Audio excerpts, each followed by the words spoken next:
Hi guys, welcome back to my YouTube channel. ඉතින් ඔන්න ගොඩක් දවස්කට පස්සේ තමයි අද ඔයාලට වීඩියෝ එකක් අරගෙන ආවේ. ඇත්තට මේකට හේතු වුණේ මම ගොඩක් අසනීපෙන් හිටියා. ඉතින් ඒ නිසා රෙකෝඩ් කරපු වීඩියෝ තිබුණා වුණත් ඒවා එඩිට් කරගන්න වීඩියෝ එකක් හදලා දාගන්න මට වෙලාවක් නැති වුණා ඇත්තටම. ඉතින් ඔන්න අද වීඩියෝ එකේ මම ඔයාලට අරගෙන එන්න හිතුවේ රුපියල් 150කින් මම කොහොමද අවුරුද්දම කන්න කහකුඩු හදාගත්තේ කියලා. ඉතින් ඊට කලින් මම ඔයාලට පෙන්නුවේ මම අර ඔයාලත් එක්කම මගේ ගැමි ගෙදර ලොකේෂන් එක ළඟ හිටවපු තක්කාලි ගස්වල මේ දවස්වල හොඳට පළදාව හැදිලා තිබුණා. ඉතින් ඒකේ මේ පළවෙනි ගෙඩි දෙක තුන කඩා ගන්න එක තමයි මම ඔයාලට පෙන්නුවේ.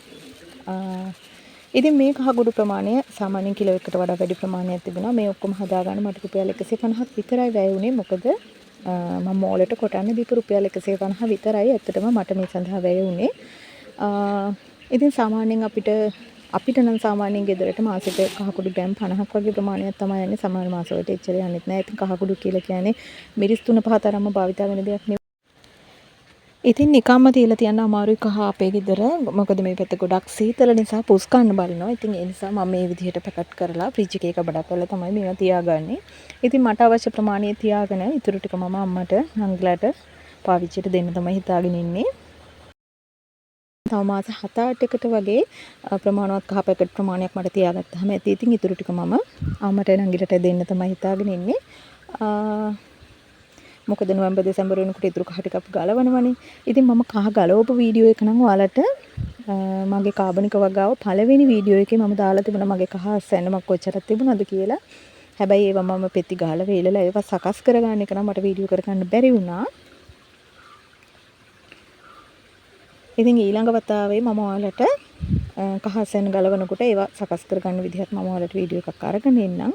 ඉතින් අද කහ පැකට් ප්‍රමාණය මම හිතන්නේ 14ක් විතර වගේ තිබුණා මෙතන කහ පැකට්. ඉතින් මට අවශ්‍ය ප්‍රමාණය තියාගෙන ඊට ටික දෙන්න තමයි මම හිතාගෙන ඉන්නේ. ඉතින් ඔයාලටත් පුංචි ඉඩ කඩක් තිබුණත් කමක් නැහැ. ඔයාලගේ ගෙදර පාවිච්චියට කහ ටිකක් ඔයාලා හදාගන්න බලන්න. මොකද කහ කිලෝ එකක්, කහ කුඩු කිලෝ එකක් සාමාන්‍ය රුපියල් 4000ට වැඩි වෙළඳපොලේ මිල.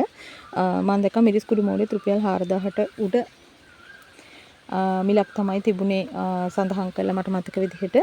ඉතින් එහෙම බලනකොට අපිට කහ කන්නත් සෑහෙන වේදමක් දරන්න වෙනවා. දෝනි අපේ යාළුවන්ට ඔයාගේ යාළුවෝ පෙන්නලා ඉන්නකෝ. අපිට අපේ පුද්ගලික පාවිච්චියට කහ පන්තිර 3-4ක් වුණත් ගෙදර හදාගන්න පුළුවන්. ඉතින් අපි සාමාන්‍යයෙන් එයා හැකරලෝ හොලනෝ රාපු පාත්ති. අපි ගෙදර මේ විදිහට අපිට අවශ්‍ය කරන කහ සකස් කරගන්නවා. ඔන්න මේ ඉබි පැංචා තමයි දෝනිගේ හැම අලුත්ම යාළුවා. ඉතින් මෙයා අපිට අපි බයික් එකේ යන්න හදනකොට අපේ ගෙවල් ළඟ පාරේ ඉඳලම තමයි මෙයා හම්බ වුනේ. ඉතින් වාහනයකටත් ඇට වෙයි කියලා අපි ආව අරගෙන ආවා. ඉතින් දැන් ගෙනල්ලත් මාස 3-4ක් විතර වෙනවා. හැබැයි මෙයා පොඩක්වත් වර්ධනය වෙන්නේ නැහැ මීට වඩා. හරියම පුංචි ඉබ්බෙක්. ඉතින් මම දන්නෙත් නැහැ මේ තරම් පුංචි ඉබ්බෝ ඉන්නවද කියලා. අපි හිතාගෙන හිටියා අපි එයා ගොඩක් ලොකු වෙයි මෙයා පුංචි පැටියෙක් වෙන්නේ නැති කියලා. නමුත් අද වෙනකන් එයා පොඩක්වත් වර්ධනය වුණේ නැහැ. ඉතින් අනේ ඔයාලා දන්නවනම් කෙනෙක් කමෙන්ට් එකක් දාන්නකෝ මේ වගේ පුංචි ඉබ්බොත් ඉන්නවද කියලා. ඉතින් මෙයාගේ වර්ගය අර හිම මොකුත් අපි දන්නේ නැහැ. නිකන් ඉතින් පාරේ ඉඳලා අපි අරගෙන ආවා. දැන් නම් එයා එලෙව්වත් යන්නේ නැහැ. ඉතින් ගෙදරම තමයි පදිංචි වෙලා ඉන්නේ. ඉතින් මේගොල්ලොත් එක්කත් හරි යාළුයි. ඉතින් අර නිවිතිය කොටුවට වෙලා තමයි ඉන්නේ. යා ගොඩක් වෙලාවට නිවිතිය තමයි ආහාරයට කන්නේ. ඉතින් මාළු කන්නත් ගොඩක් කැමතියි. ඉතින් යා අපේ ගෙවත්තෙම හේ ඉන්නවා. කරදරේකුත් නැහැ නේ ඉතින් අපිට. ඔන්න ඉතින් මේ විදිහට මේ කන්නේට අවශ්‍ය කහ ටිකත් මම මේ විදිහට හිටවන්න තමයි බලාපොරොත්තු වෙන්නේ මෙතන. ඉතින් කලින් මම මෙතන කහල ටිකක් හිටවලා තිබුණා. සමහර ඒවා පැලවෙලා. නමුත් සමහර ඒවා මෙතන මේ පස්ගොඩ ඔක්කොම බල්ලෝ දෙන්න හාරලා. ඉතින් ඒ නිසා අල හොයන්නත් බැරුව අලත් අතුරුදහන් වෙලා තිබුණා. ඉතින් දැන් ආපහු වහිනකොට ඒවා ලීලනකොට පැලවෙනකොට තමයි කොහෙද තිබුණේ කියලා හොයාගන්න පුළුවන් වුණේ. ඉතින් මම ඒ නිසා ඒ ටික ආපහු ගලවලා මෙතන පිළිවෙලකට හිටවන්න තමයි මේ හදන්නේ. ඉතින් මෙතන හොඳ බුරුල් පසක් තියෙන්නේ. ඒ නිසා කහ ටික ඔක්කොම මෙතන හිටව ගත්තොත් මට ලේසි. ඉතින් සමහරක් ඉබේම දැන් අපි කලින් හිටවපුවා හොඳට පැලවෙලා තියෙනවා. ඉතින් අනිත් ටිකත් මෙතනම හිටවනවා. එතකොට ගලව ගන්න එහෙම අපිට පහසු නිසා. අනිත් එක ප්‍රධාන වශයෙන්ම මම මෙතන කහ හිටවන්නේ මෙතන අපේ තියෙන ස්වභාවිකව නිර්මාණය වෙච්ච පොඩි වදුන සහිත සෙවණ සහිත ස්ථානයක් වියනක් වගේ හරියට. මොකද උඩින් පොල් අතු එතකොට රණවරා ගහේ අතුයි ෆැෂන් වැලයි ඔක්කොම එකතු වෙලා උඩ ස්වභාවික වියනක් නිර්මාණය වෙලා තියෙනවා. ඉතින් ඒක නිසා මෙතන හෙවණ වැඩි. ඒ නිසා ඔය පළදරන ගෙඩි හැදෙන බටු මිරිස් තක්කාලි බෝංචි වගේ දේවල් මේකට හරියන්නේ නැහැ. මොකද අවුව මදි නිසා.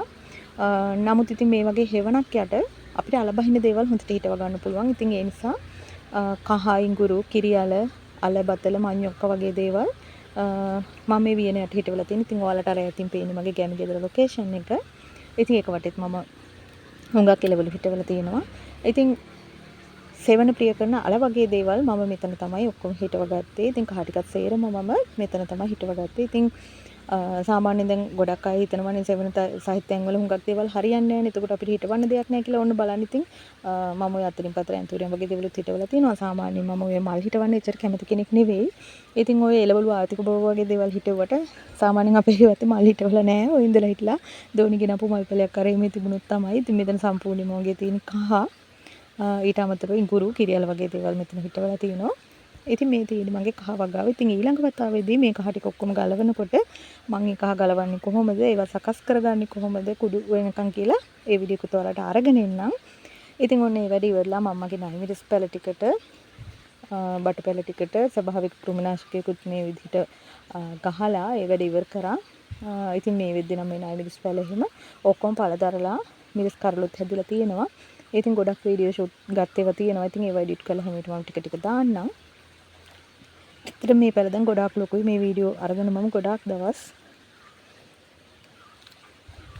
ඉතින් අසනීපෙන් හිටපු නිසා මට මේ ටික එඩිට් කරගන්නත් බැරි වුණා. ඉතින් තියෙන වීඩියෝ ටික ඔක්කොම එඩිට් කරගෙන ටික ටික මම අරගෙන එන්නම්. ඉතින් ඔයාලත් පොඩ්ඩක් හරි උත්සාහ කරලා බලන්න මේ වගේ කාබනික වගාවකට යොමු වෙන්න. ඉතින් මම නම් කිසිම වාසවිස රසායනික දේවල් භාවිත කරන්නේ නැතුව තමයි මේක වගාව කරන්නේ. ඉතින් මේ තියෙන්නේ චෙරි තක්කාලි. ඉතින් මට ආසයි තුන මේ චෙරි තක්කාලිත් පොඩ්ඩක් තවන් කරලා බලන්න. ඉතින් ඒ නිසා මම මේ පොඩ්ඩක් චෙරි තක්කාලිත් තවන් කරා. හැබැයි අර ගොරක තක්කාලි වගේ ලොකු පළ ප්‍රමාණයක් නම් මේකෙන් හම්බ වුණේ නැහැ මට. පැල 3-4ක් වගේ තමයි මේ තවන් කරපු එකකින් හැදුනේ. බලමු ඉතින් අපි මේ පැල 3-4ත් හිටවලා. ඉතින් ඉදිරියේදී මම මේ වීඩියෝ අරගෙන එන්නම්. මේ වෙද්දී මේ දාපු තවානේ පැල 3-4ක් ඇවිල්ලා තියෙනවා. ඒකත් මම ඔයාලට ඉදිරියේදී අරගෙන එන්නම්. ඉතින් ගොරක තක්කාලි පැල ටිකත් මම ඊයේ හිටෙව්වා. ඉතින් ඒ වැඩ කරගත්තේ කොහොමද කියලාත් මම වීඩියෝ ෂූට් ගත්තා. ඉතින් ඒක ඔක්කොම මම එඩිට් කරලා ඉදිරියේදී ඔයාලට අරගෙන එන්නම්. ඉතින් මේ වීඩියෝ බලන ගමන් නිකන් ඉන්න එපා. ඔයාලටම කියලා මිරිස් ගහක්, බටු ගහක්, තක්කාලි ගහක් හරි එක දෙයක් හරි මොනවා හරි වත්ත හිටව ගන්න උත්සාහ කරන්න. ඉතින් මම කාබනික පොහොර හදන එකේ වීඩියෝ එකත් ඔයාලට කලින් අරගෙන ආවා. ඉතින් මෙතනිනුත් මම දාලා තියන්නම්. ඉතින් ඔයාලට ඒ විදිහටම ඕනේ. ඔයාලට වෙනස් විදිහට හිතලා වුණත් කාබනික පොහොර එකක් හදාගන්න පුළුවන්. ඉතින් කලින් වීඩියෝ බලපු නැති කෙනෙක් ඉන්නවා නම් මෙතනින් ගිහලා ඔයාලට ඒ වීඩියෝ බලන්නත් පුළුවන්. ගිහින් එන්න හැමෝටම thank you.